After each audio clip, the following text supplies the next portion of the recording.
What's going on, guys? CardMechanic here, and today I'm going to show you a card trick that is so easy you can actually do it in the spectator's hands.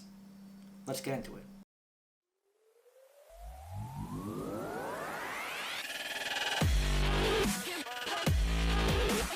Okay, now before getting into the trick, it would make a lot more sense to you if you actually knew what was going to happen in the trick. Now, like I was saying before, this trick pretty much happens in the spectator's hands. So when the deck is in my hands, I'm going to have a caption on the screen saying, I don't know, performer or something. And if it's in the spectator's hands, then I'll have a caption saying spectator. So now the whole point of this trick is to pretty much make the spectator feel like they are the performer, and that's about it actually. So now that being said, let's get into the actual performance. Now I'll start off by having a card selected, and the card selection is actually going to happen by me, the performer. Okay, so we have one card selected. It is the 7 of spades.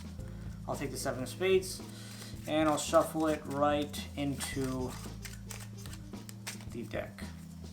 Okay, I'm going to hand the deck over to the spectator. The spectator is going to take the deck, and being the performer, I'm going to tell the spectator to name a number between 10 and 20. Now let's say they name the number 12. Now I'm going to tell the spectator to deal off 12 cards. 1, 2, 3, 4, 5, 6, 7, 8, 9, 10, 11, 12. And hopefully the 12th, well the 13th card is my card. And obviously that's not my card. Okay, so it didn't work the first time. But let's try again. If we have another spectator in the room, we can point to another spectator. Say name a card, well name a number between 20 and 30. So let's say they name the number 21.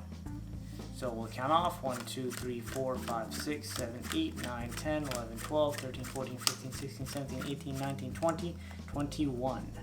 And then the next card should be, and that's still not my card. Okay. So the first number was 12, the second number was 21. So here's what we'll do. We'll get the difference between 12 and 21, and of course 21 minus 12 is 9.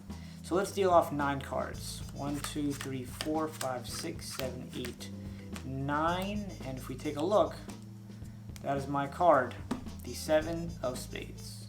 Now I'm sure as you're watching this performance, you don't really get the full effect of what exactly is going on. And that's definitely understandable because I don't have other people here. But just to break it down, so pretty much what's happening in this trick is I'm almost pretending, as a performer, I'm almost pretending to be a spectator while they're doing the trick. So that's why in the beginning I pick a card, right? In this case it's the King of Hearts. And I just, at this point, leave the deck in front of the spectator. I look at the King of Hearts, don't show anyone else if there are multiple people. I don't show anyone, and I leave it on top. And now, of course, as the spectator, you can ask the performer, can I shuffle the deck? Then you, of course, you take the deck and shuffle it. And of course, the spectator is not really going to know what's going on. And completely forgot to mention, I don't know how this quite, came out of my mind. But the shuffle is a false shuffle. So if you do not know how to do a false overhand shuffle, I have actually made a video on it. And I'll put a link to that on the screen and in the description so you can check that out. And of course, the second I said that, I lost the card. But who cares? Yeah, I care. I will find the King of Hearts. There it is. Okay. So, I guess if you don't want to go back to that video, just real quick explanation on the overhand shuffle. If you want to know more in depth, then you can check out the video. You're pretty much throwing over a couple of cards while doing the overhand shuffle. You're sliding the cards back, or the top, either top card, top few cards back, and then shuffling over the rest of the cards. Then you're pretty much going to get a break right above this card, a thumb break.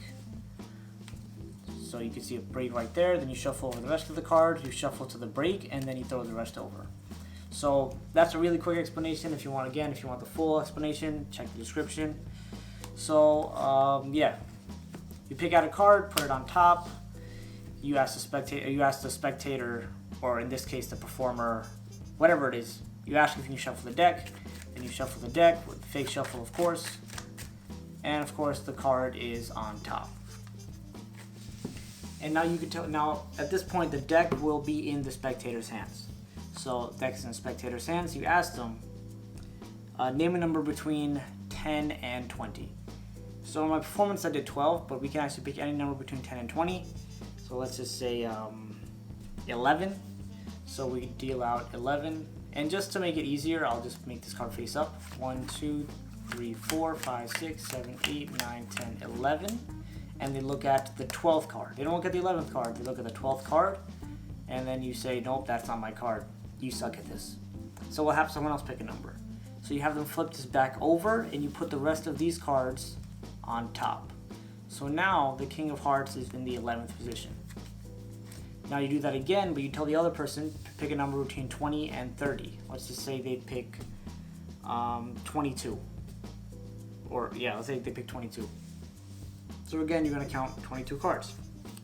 1, 2, 3, 4, 6, 7, 8, 9, 10, 11, 12, 13, 14, 15, 16, 17, 18, 19, 20, 21, 22. Okay, so you counted 22 cards. And all you pretty much did was you counted 11, right, to the King of Hearts, and you counted 11 more. So at this point, the King of Hearts is in the 12th location. And then you tell the spectator, take a look at the 23rd card, and that's of course not the card. And now at this point, when you tell them put it back, you tell them take the difference between 22 and 11.